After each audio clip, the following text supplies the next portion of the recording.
it's Dr. Z. Today, I want to talk with you all about resilience, what it is, how to cultivate it, and how to sustain it. So what is resilience? The capacity to recover, adapt, and keep moving forward after experiencing adversity, trauma, or significant stress.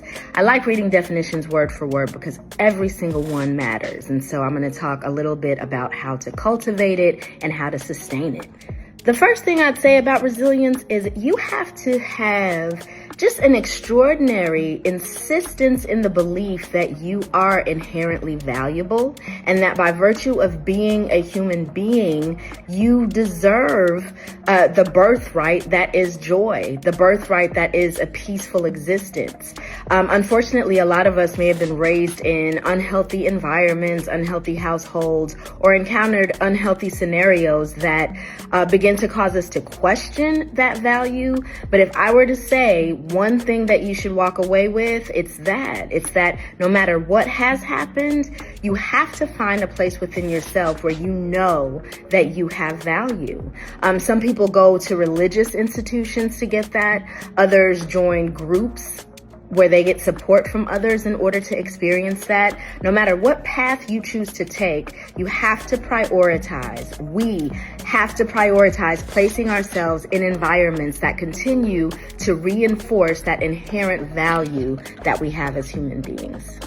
So once you've found your people, it's really important to know what it is that you're moving toward. Resilience is about recovering, and continuing to move forward. Well, if you don't know what you're moving forward toward, it becomes really difficult to build up that strength. Who is it that you see yourself being in 10 years? What is the vision that you have for your own life? How would you describe that? The more specific you get, the more detailed you get, and the more consistent you get in understanding what your personal vision is, the easier it becomes to hold on to that vision, to cling to it at times when other circumstances try to drag you away from it. Some of the ways that I like to keep an eye on whatever my prize is taking quiet walks to remember what really matters.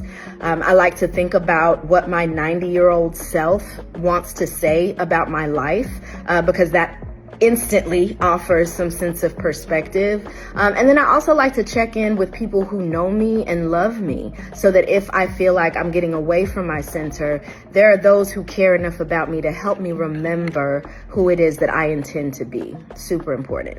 Once you've found whatever formula you need in order to remind yourself